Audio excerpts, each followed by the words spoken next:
Sejumlah lembaga survei ini sudah mengumpulkan hasil quick count, pengumpulan suara sementara di seluruh wilayah di Indonesia. Saya akan mengajak Anda kembali untuk melihat, saudara, seperti apa perolehan suara untuk tiga pasangan calon presiden dan calon wakil presiden, saudara. Oke, assalamualaikum warahmatullahi wabarakatuh. Welcome back to my channel, Fitra Listiana Kartika Murti.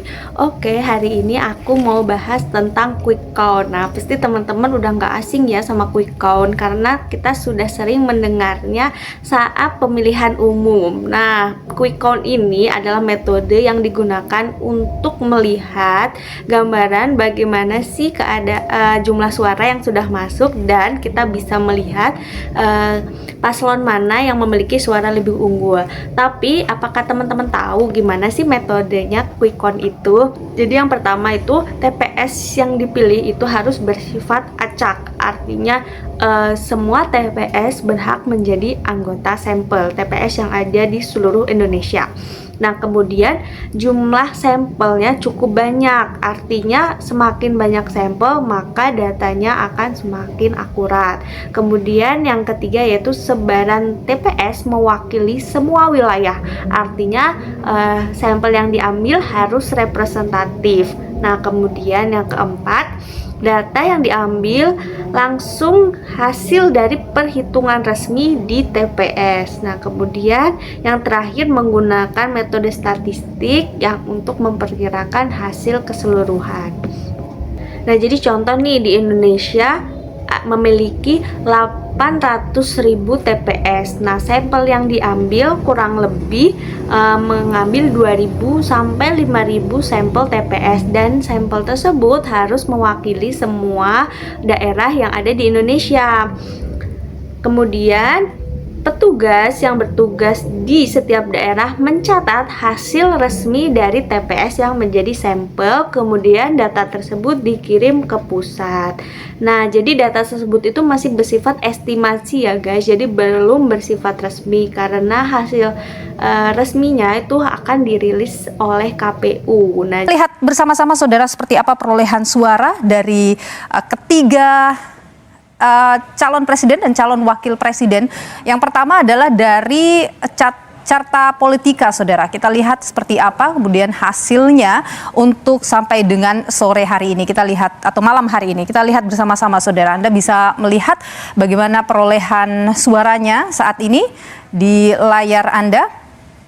Dan ini adalah sampel suara yang sudah masuk sampai dengan malam hari ini, yakni di pukul 19 ini, saudara, 86,20%. Ini dari Carta Politika. Kita lihat dengan sampel yang masuk sudah 86,37% dari poll tracking, saudara.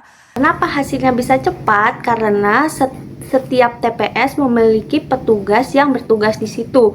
Jadi misalkan lembaga A ingin mengadakan survei quick count bagaimana perhitungan pemilihan presiden nih, contoh paslon A dan paslon B. Nah, mereka mencatat menyebar seluruh petugas-petugas di TPS yang menjadi sampel. Nah, jadi ketika sudah selesai perhitungan di TPS tersebut, para petugas kemudian mengirim datanya ke pusat. Nah, kemudian pusat merilis hasil quick count versi mereka. Biasanya setiap lembaga itu memiliki versinya masing-masing. Jadi belum tentu sama ya guys, karena kan jumlah sampel yang diambil juga berbeda. Nah, kemudian di setiap quick count itu ada margin of error. Misal lembaga A mengklaim bahwa paslon A mendapatkan suara 52% dari seluruh penduduk Indonesia. Nah, kemudian berarti paslon B-nya mendapat 48% suara.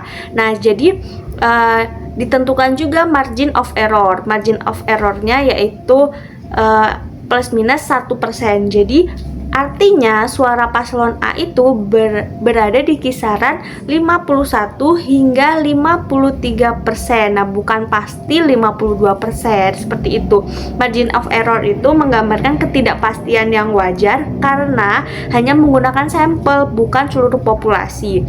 Nah, kalau kita menggunakan seluruh populasi, artinya semua TPS yang ada di Indonesia, misal pada pemilu tahun 2019 misal, yang dijadikan populasi itu semua TPS yang ada di Indonesia. Misal ada 800.000 TPS, dan itu biasanya perhitungannya ada yang cepat, ada yang lambat. Kemudian untuk mengirim data ke KPU itu memerlukan waktu yang lama, karena yaitu menunggu semua populasi atau semua TPS mengirim jumlah suaranya. Sedangkan kalau quick count kenapa bisa cepat, hanya dalam waktu 24 jam bisa dirilis hasilnya, karena yang diambil merupakan data dari sampel. Misal di Jakarta Pusat diambil 20, kemudian Jakarta Utara diambil 20 gitu. Kemudian nanti ke Lampung, lalu ambil lagi nanti daerah Sulawesi, Maluku, kemudian Bali, Nusa Tenggara, sampai ke Papua.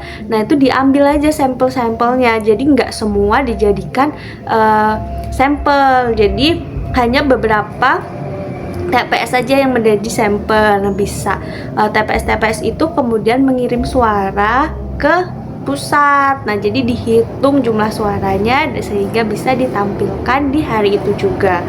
Kenapa quick count antar lembaga bisa beda? Hal itu dipengaruhi oleh jumlah sampel yang diambil juga berbeda. Jumlah TPS yang jadi sampel, misal di DKI lembaga A mengambil 20 sampel, sedangkan lembaga B mengambil 50 sampel.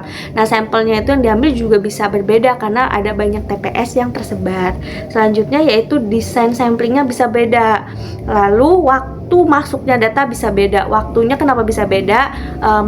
Bisa saja ada yang perhitungannya cepat, ada yang perhitungannya lambat karena misal lagi ada kendala atau perhitungannya belum selesai. Kemudian yang keempat yaitu ada TPS yang belum melaporkan hasilnya, jadi hasilnya itu masih bersifat sementara, belum hasil final gitu. Kemudian metode pembobotannya juga berbeda. Selama selisihnya masih kecil atau masih berada dalam margin of error, perbedaan tersebut masih dianggap wajar. Quick count itu bukan ramalan, bukan hasil resmi. Ini adalah estimasi statistik yang menggunakan sampel TPS terpilih untuk memperkirakan hasil pemungutan suara. Sementara itu hasil tetap berasal dari proses perhitungan oleh KPU. Jadi gitu ya guys, sudah jelas ya kenapa di TV kita bisa melihat kok udah ada hasil jumlah suaranya yang masuk, kok udah kelihatan paslonnya yang siapa yang menang gitu, karena itu menggunakan hasil quick count yang diambil dari data sampel seluruh TPS yang ada di Indonesia. Oke guys, mungkin itu yang bisa aku sampaikan. Terima kasih sudah menyaksikan. Kalau video ini bermanfaat, jangan lupa kasih likes-nya, dan jika ada yang di request di video selanjutnya boleh komen di video ini ya. Terima kasih sudah menyaksikan. Wassalamualaikum warahmatullahi wabarakatuh.